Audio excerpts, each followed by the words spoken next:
яке аз умедҳои асосии мунтахаби ҷудои кишвар барои соҳиб шудани медали гранд-слами душанбе Абубакр Шеров маҳсуб меёбад. Ин ҷудокори ҷавон ва умедбахши кишвар дар рақобатҳои вазни зери 73 килограмм баромад мекунад. ҳамкоронамон аз рафти омодагиҳои Абубакр Шеров гузориш таҳия намуданд.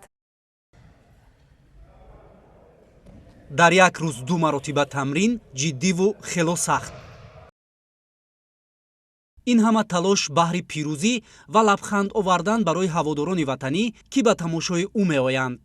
Абубакр Шеров, паҳлавони номошинои кишвар, бештар аз як моҳ мешавад ки ҳамроҳи дигар ҷудокорони ҳайати мунтахаби меҳан ба машқҳои дастаҷамъона машғул аст. талошу заҳматҳои ин паҳлавони ҷавон ҷиҳати ғолиб гаштан дар тоскулоҳи бузурги Душанбе 2025 мебошад, ки рӯзҳои 2 ва 4 май дар қасри теннис ва маҷмӯаи варзишии обии пойтахт баргузор мегардад. Абубакр мегӯяд, ҳунарнамоӣ кардан дар гранд-слами Душанбе барои ман масъулияти бештар дорад, зеро мо соҳиби майдон ва вазифа дорем дар ҳузури ҳаводоронамон, ки ба мо илҳом ва нерӯи иловагӣ мебахшанд, рақобати арзанда нишон диҳем.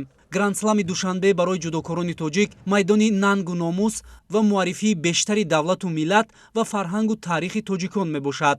маҳз ба ин хотир тамоми талошро ба харҷ медиҳам, суруди миллиро бо мухлисони бешумори ин ришта якҷо бихонем, гуфт Абубакр. вазни 71 аз вазнҳои пурқуввати сайёра мебошад. барои ҳамин мо ба хатогиҳои худ кор карда истодаем, ки дар чандин мусобиқа хатогиҳоро ислоҳ карда истодаем ва мехоҳем, ки дар гранд-слам Душанбе ин хатогиҳое, ки дар мусобиқаҳои оянда карда будем, онҳоро бартараф кунем ва тайёрии мо хеле ҷиддӣ мебошад ва мехоҳам, ки ман дар назди мухлисони худ медали тилло ва парчами ҷумҳурии Тоҷикистонро баланд бардорам.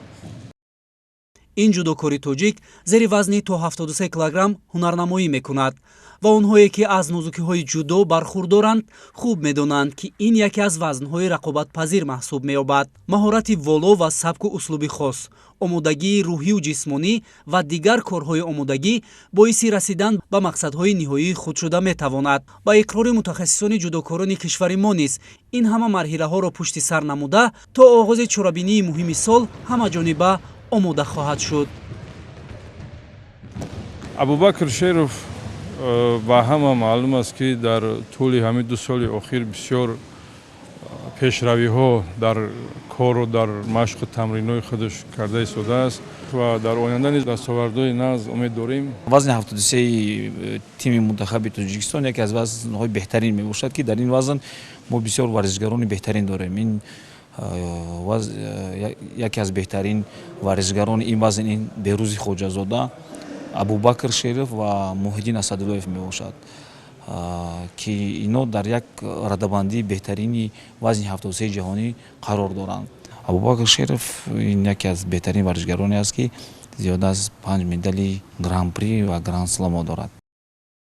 Абубакр 22 сол дораду 2 медали тиллои ҷоми Осиё ва дорандаи медали биринҷии чемпионати ҷаҳон миёни ҷавонон мебошад. дастовардҳои ин паҳлавон дар ҳайати мунтахаби Тоҷикистон миёни калонсолон низ назаррас аст. ӯ 2 медали нуқра аз гранд-слами Дубай ва Боку дар соли сипаришударо дорад. имсол бошад дар тоскулоҳи бузурги Боку ба мақоми сеюм мушарраф гашт. Абубакрро чун дигар ҷудокорони якачини кишвар пеш аз гранд-слами Душанбе қаҳрамонии ҷудои Осиё, ки дар Бангкок баргузор мегардад, интизор аст.